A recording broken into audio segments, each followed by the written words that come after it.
하나님의 말씀은 요한복음 1장 12절에서 18절의 말씀입니다.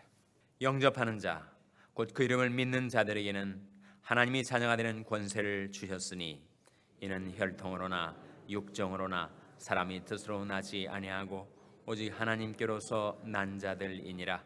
말씀이 육신이 되어 우리 가운데 거하심에 우리가 그 영광을 보니 아버지의 독생자의 영광이요 은혜와 진리가 충만하더라. 요한이 그에 대하여 증가하여 외쳐 가로되 내가 전에 말하기를 내 뒤에 오시는 이가 나보다 앞선 것은 나보다 먼저 계심이니라 하는 것이 이 사람을 가리킴이라 하니라. 우리가 다 그의 충만한 데서 받으니 은혜 위에 은혜로라. 율법은 모세로 말미암아 주신 것이요 은혜와 진리는 예수 그리스도로 말미암아 온 것이라. 다 같이 읽으시겠습니다. 본래 하나님을 본 사람이 없으되 아버지 품속에 있는 독생하신 하나님이 나타내셨느니라. 아멘. 할렐루야. 서로의 평강의 복을 기원하는 마음으로 샬롬 인사 나누시기 바랍니다. 샬롬. 샬롬. 오늘 사순절 40일 특별 새벽기도회 둘째 날 새벽기도회 여러분 잘 나오셨습니다. 우리가 사순절 기간 동안에는 지금까지 새벽 시간에 함께 상고하던 예레미야 말씀을 잠시 멈춰두고 요한복음 말씀, 매년 사순절 동안에는 40일 동안 우리가 복음서를 돌아가면서 묵상하고 있는데, 올해는 바로 요한복음 말씀을 우리가 사순절이 맞도록 요한복음 21장까지 말씀을 묵상하게 될 것입니다. 요한복음은 예수 그리스도가 하나님의 아들, 곧 신성을 지니신 하나님의 아들이심을 우리로 하여금 믿게 하고 그 이름을 힘입어 생명을 얻게 하도록 하기 위해서 기록된 책입니다. 요한복음이 기록 목적이 요한복음 자체에 나와요. 요한복음 20장 31절 말씀에 오직 이것을 기록함은 너희로 그리스도께서 예수께서 하나님의 아들 그리스도이심을 믿게 하려 함이요 또 너희로 믿고 그 이름을 힘입어 생명을 얻게 하려 함이라. 좀 더 우리가 쉽게 이해할 수 있는 표현으로 더 간략하게 줄이자면 요한복음은 왜 기록됐는가? 예수 믿어 구원받으라고. 그래서 요한복음은 예수님을 증거합니다. 그리고 우리 연약한 믿음을 굳게 세워줘요. 그래서 예수 믿어 생명 얻도록 구원받도록 요한복음이 기록되어 있습니다. 따라서 요한복음은 계속해서 예수님이 누구신지를 우리에게 밝혀주고 있어요. 예수님은 누구신가? 과연 예수님은 언제부터 존재하셨는가? 예수님이 2000년 전에 베들레헴에서 탄생하셨으니 그때부터 존재하기 시작한 것인가? 여러분 그렇습니까? 예수님은 2000년 전부터 존재하기 시작하신 거예요? 예수님과 바리새인들 사이에 대화가 한번 이루어졌었어요. 근데 예수님께서 바리새인들에게 아브라함이 있기 전부터 내가 있느니라 그렇게 말씀을 하셨습니다. 예수님과 아브라함 누가 먼저 있었어요? 물론 이 세상에 예수님께서 탄생하시기 전에 아브라함이 있었습니다. 아브라함과 예수님 사이의 시간 간격은 몇 년이죠? 기억이 나십니까? 우리가 성경의 역사를 이해하기 위해서 굵직한 연대는 기억을 해야 되는데, 지금부터 2000년 전에 예수님이 탄생하셨고 예수님이 탄생하시기 1000년 전에 다윗이 있었고 다윗이 출생하기 1000년 전에 아브라함이 있었고, 그러니까 아브라함과 예수님 사이에는 몇 년의 시간 간격이 계제하는 겁니까? 2000년이죠. 2000년. 그런데 바리새인들을 향해 예수님 말씀하시기를 아브라함이 있기 전에 내가 있느니라 고 말씀하시니까 이 육신적으로만 판단하는 이 바리새인들은 도저히 납득 못할 말씀을 하신 겁니다. 그래서 예수님한테 이렇게 말합니다. 내가 나이가 50이 안 되었거늘 어찌하여 아브라함이 있기 전에 내가 있다고 하느냐? 그렇게 비난을 한 거예요. 그 말씀 속에서 정말 예수님이 요즘 사람들이 그렇게 좋아하는 동안은 아니었던 모양입니다. 30대, 20대 네가 50이 안 돼서 이렇게 비난을 해댔으니 요즘 사람들과는 달리 예수님은 우리가 보기에 흠모할 만한 아름다운 것도 없고 고운 풍채도 없으신 하늘 영광 버리시고 낮고 천한 우리들을 구원하시기 위하여 주님은 우리 가운데 탄생하신 거예요. 그러니 예수님이 존재가 언제부터 시작되었는가? 지금부터 2000년 전도 아니고 더 거슬러 올라가 4000년 전도 아니고 언제부터 계셨다고요? 태초에 말씀이 계시니라. 예수님은 태초부터 계셨어요. 미가서의 예언대로 메시아는 그의 근본은 상고의 태초에니라. 태초부터 계시던 말씀이 때가 참에 이 세상에 인간의 몸으로 탄생하셨는데 그것을 가리켜서 뭐라고 한다고요? 성육신이라고 하죠. 도성인신이라고도 합니다. 로고스죠. 말씀이 인신 인간의 몸을 이루셨다.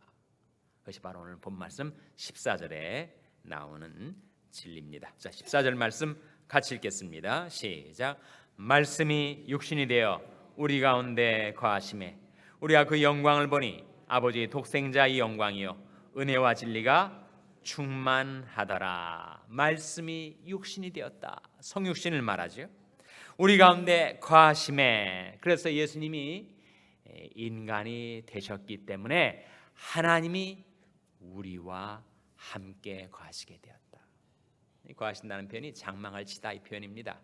그러니까 하나님이 인간 세상에 장막을 치시고 이제 우리와 함께 거하시게 되었다. 삼위일체의 진리를 확립한 성 아타나시우스는 말하기를 하나님이 우리와 함께 되신 것은 우리로 하여금 하나님과 함께 있도록 하기 위함이라. 하나님께서 인간이 되신 것은 우리 인간이 하나님과 같이 되도록 하기 위함이었다라고 말한 이유가 바로 거기에 있습니다. 말씀이 육신이 되어 우리 가운데 거하심에 우리가 그 영광을 보니 아버지 독생자의 영광이요 무엇과 무엇이 충만하더라고 했습니까? 은혜와 진리가 충만하더라. 우리 주님은 은혜와 진리가 충만하십니다. 이 두 가지가 우리 좁디 좁은 인간의 마음에는 상반된 개념, 모순된 개념, 양립될 수 없는 두 개념으로 여겨져요. 사람이 은혜가 많으면 진리가 부족한 것 같고 진리가 확실하면 은혜가 떨어지는 것 같지만 예수님에게는 은혜와 진리가 충만하셨습니다. 제게 아들과 딸이 있는데 아이 낳기 전에 이름을 뭐라고 지을까라고 고민하면서 아들을 낳으면 진리라고 짓고 딸을 낳으면 은혜라고 지어야 되겠다. 근데 은혜라는 이름이 너무 많더라고요. 그래가지고 은혜의 해자하고 또 진리의 리자를 합해가지고 딸을 낳으면 헬이라고 지어야 되겠다. 그래서 정말 하나님이 아들도 주시고 딸도 주셔서 아들은 진리, 딸은 헬이 그렇게 이름을 붙였습니다. 아들 하나를 더 주었다면 뭐라고 지었을까? 아마 충만이라고 짓지 않았을까? 한 명을 더 주셨다면 영광이라고 짓지 않았을까? 우리가 다 거의 충만한 데서 받으니 은혜 위에 은혜로라. 한 번은 제가 동부에서 목회할 때 제 딸아이가 아주 초등학생이었는데 대학교에 다니는 여학생이 방학이 돼서 교회에 왔어요. 그러니까 아들이 방학 때는 집으로 와서 이제 교회에 참석하지 않습니까? 그런데 너무 두 아이가 서로 반가워 가지고 큰 아이가 작은 아이를 이렇게 꼭 껴안아 허그를 해줬어요. 근데 큰 아이 이름도 은혜고 제 딸 아이 이름도 또 그레이스 은혜고. 그걸 보니까 제가 보니까 은혜 위에 은혜로라 그렇게 돼 있더라고요. 우리는 주님 앞에 나와서 은혜를 받고 우리가 받은 은혜 위에 더 큰 은혜를 받게 됩니다. 16절 말씀이죠. 같이 읽겠습니다. 16절 말씀 시작. 우리가 다 그의 충만한 데서 받으니 은혜 위에 은혜로라. 물레방아를 돌릴 때 흘러간 물로는 물레방아를 돌릴 수 없다. 그렇게 말을 하죠. 우리가 어제 받은 은혜로 오늘 우리 삶을 돌릴 수는 없는 것입니다. 우리는 날마다 새롭게 우리에게 부어주시는 은혜를 받아 살아가는 자들입니다. 지금까지 여러분이 신앙생활을 통해서 은혜를 받았다 할지라도 결코 거기에 만족질 마시고 은혜와 진리가 충만하신 주님, 우리에게 아무리 베푸셔도 여전히 풍성하신 우리 주님에게서부터 은혜 위에 은혜를 받게 되시기를 주님의 이름으로 축원합니다. 성육신이 목적이 무엇인가? 성육신은 바로 태초부터 계시던 말씀이 인간의 몸을 입고 이 세상에 탄생하신 우리 주 예수 그리스도를 가리키는데 왜 예수님께서 이 세상에 오셨는가? 예수 그리스도의 성육신의 목적 18절 말씀에 나타나 있습니다. 18절 말씀 같이 읽겠습니다. 시작. 본래 하나님을 본 사람이 없으되 아버지 품속에 있는 독생하신 하나님이 나타내셨느니라. 본래 하나님을 본 사람이 없죠. 우리가 태양을 정면으로 응시할 수 없듯이 우리가 하나님 거룩하신 하나님의 영광을 정면으로 응시할 수가 없어요. 그래서 본래 하나님을 본 사람이 없을 때 아버지 품속에 있는 독생하신 하나님, 누구를 가리킵니까? 누구를 가리켜요? 바로 예수 그리스도. 우리 주 예수 그리스도가 그 하나님의 영광을 나타내셨다. 하나님 누구이신지를 우리에게 드러내셨다. 하나님은 영광의 하나님, 은혜의 하나님, 진리의 하나님, 은혜와 진리가 충만하신 하나님, 이심을 예수 그리스도께서 드러내신 것입니다. 왜 하나님의 아들이 하늘 영광 버리시고 비천한 이 땅 위에 찾아오셨는가? 우리에게 하나님의 영광을 나타내시기 위해서, 하나님이 누구이신지를 우리에게 깨우쳐 알게 하시기 위해서, 그렇게 우리를 찾아오신 그 예수 그리스도를 우리가 영접하면 어떤 사건이 벌어지는가? 어떤 일이 벌어지죠? 우리에게 무엇이 주어집니까? 하나님의 자녀가 되는 권세가 주어집니다. 자, 12절 말씀 같이 읽겠습니다. 12절 말씀 시작. 영접하는 자, 곧 그 이름을 믿는 자들에게는 하나님의 자녀가 되는 권세를 주셨으니. 영접이라는 단어가 너무너무 중요한 단어인데, 사람들이 우리를 구원하시기 위하여 찾아오신 예수님을 문전박대합니다. 예수님이 내 마음 내 삶 속에 들어오시려 해도 계속 예수님을 내 인생의 문 밖에 서 있게 두고 말아요. 예수님을 영접하지 않은 것입니다. 볼지어다 내가 문 밖에 서서 두드리노니 누구든지 내 음성을 듣고 문을 열면 내가 그에게로 들어가 그로 더불어 먹고 그는 나로 더불어 먹으리라.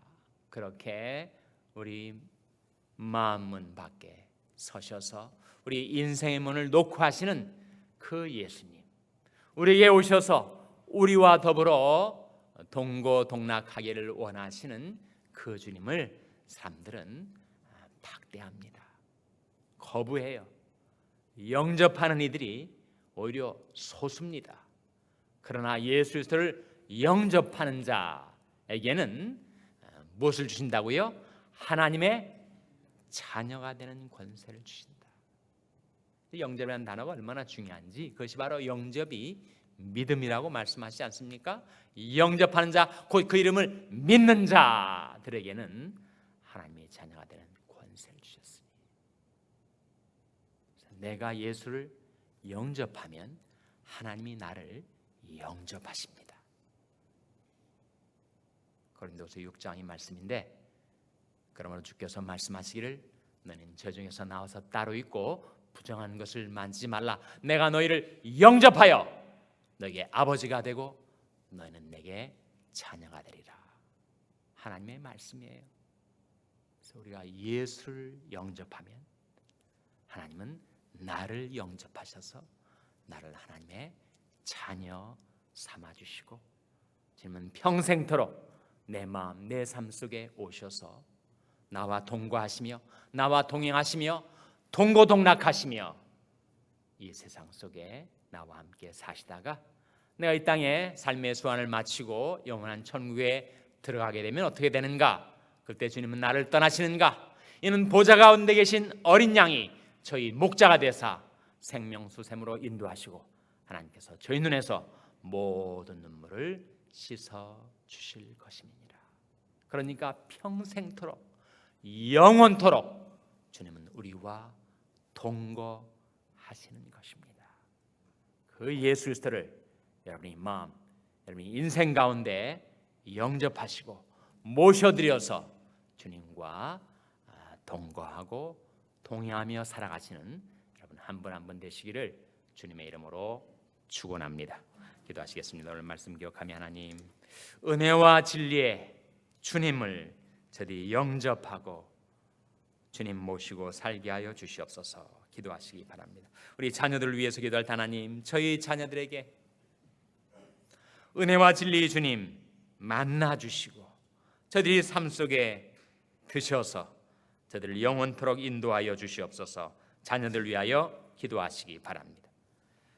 병상 연약한 지체들 위해서 기도하실 때 주님 오셔서 저들의 전우를 두르시며 안수하여 주시고 모든 병마가 떠나가고 저들의 생명이 소생케 되게 하여 주시옵소서. 위하여 기도해 주시기 바랍니다. 우리 샬롬교회를 위해서 기도할 때 하나님의 샬롬교회가 은혜와 진리의 주님을 모시고 섬기고 따르는 교회가 되게 해달라고 기도해 주시기 바랍니다. 여러분의 생업을 위해서 기도하시고 코이노니아 선교회 박정희 목사님을 위해서 기도해 주시기를 바랍니다. 하나님, 이 아침에 하나님 앞에 나온 죄들을 성령으로 충만케 하여 주시옵소서. 이런 제목들로 우리 합심해서 기도하겠습니다.